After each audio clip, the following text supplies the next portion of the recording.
Welcome to Not So New News, where we discover what is hidden in newspapers from 100 years ago. Today's article comes from the town of Whitesburg and appeared in Letcher County's oldest newspaper, the Mountain Eagle. Volume 2, Number 20, dated January 14th, 1909. Today's edition of the Mountain Eagle is titled, Pay Up for the Eagle Now. Mr. Merchant, let the Eagle advertise your business. Rates reasonable. Mr. Merchant, let us do your job printing. We guarantee satisfaction. This is a reading that is from the writings done in 1909. These views are from that time period and do not necessarily reflect the modern views of Kentucky, Tennessee living, nor its narrator. However, we do feel that all historical documents should be preserved for the future and strive not to change one word of the reading. However, if we feel that the readings are too controversial in political or religious standing, we will either silently put up the article for viewing or will direct everyone where it can be found online. Thank you for your understanding. All advertisements are read from the Mountain Eagle in the year it was printed. Kentucky Tennessee Living does not endorse any product that is listed in the pages. However, for historical purposes, they are read and kept intact. Fair dealing. No frauds, deceptions, clearance sales, goods below cost, damaged goods to sell, unseasonable goods on hand. Putting one article down and another up. Tomfoolery about it. But we will sell goods for cash cheaper than others have advertised and still make a small profit. That is all we want. During 1909, we are going to sell goods for cash. No bad debts to collect. We appreciate your trade. We want it. We are going to have it if fair dealing will get it. With many thanks for past favors, we are yours to please, Ira Fields and Company. Corrected if wrong. Last week, the Eagle stated that Noah M. Reynolds had been paroled from the penitentiary. We obtained our information from the Daily Herald's correspondent at Frankfort, this being the only daily paper, so far as we saw, that published the information. Now, we want to correct the statement if the Herald was wrong and state that we learned that Reynolds was pardoned by the governor and not paroled.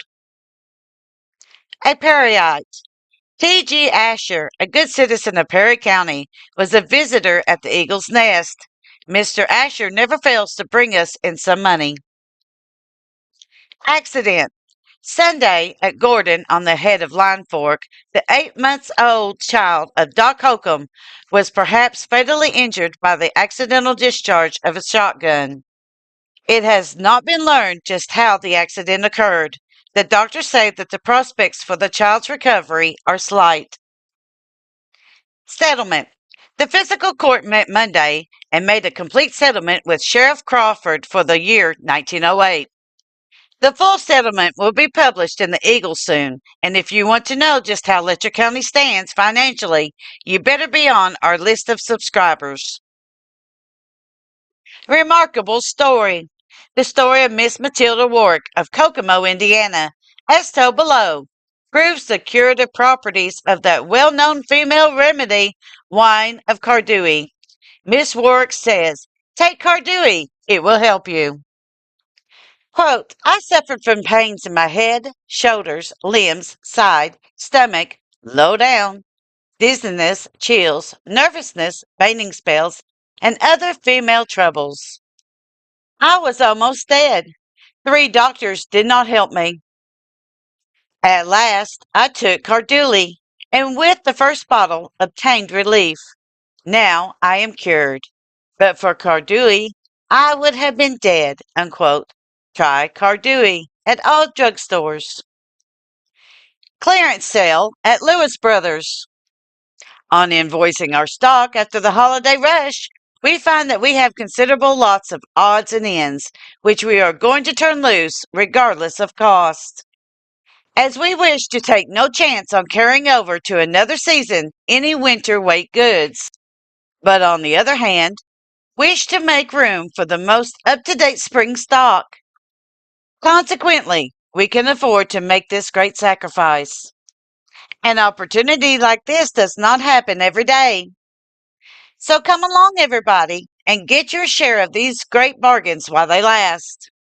Here are a few of the many bargains.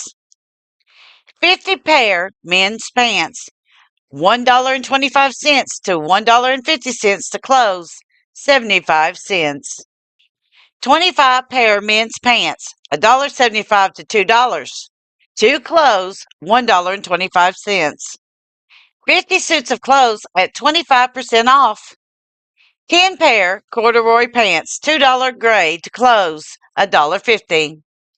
25 men wool sweaters, $1.25 grade to clothes, 75 cents. 10 men's cotton sweaters, 60 cents grade to clothes, 40 cents. 25 men's fancy stiff shirts, $1 grade to clothes, 50 cents. 12 men's white unlaundered shirts, 50-cent grade to clothes, 35 cents. 12 ladies flannel dress skirts, $2.50 grade to clothes, $1.75. 24 pair Canton flannel drawers, 40 cents grade to clothes, 25 cents. 10 men's overalls, $7 to $10 to clothes, $6 to $9. 6 men's Dux coats, $1.50 to $2.25 to clothes, $1.25 to $2. 100 pairs of men's and women's shoes at 50 cents and 60 cents on the dollar. Do not fail to call on us and see these shoes. 50 ladies' hats at your own price. You will make a mistake if you fail to get some of these hats while they are going. Remember our store as being the headquarters for real bargains as well as for the up-to-date novelties. And combine your cash purchases to us and get that 42-piece dinner set worth $10 for only $2.50. Come one and all and see what we have in our store for you. Lewis Brothers. This concludes today's reading of the January 14th, 1909 Mountain Eagle. We at Kentucky Tennessee Living would like to thank you for your continued support as we bring to you the history of the Appalachian Mountains.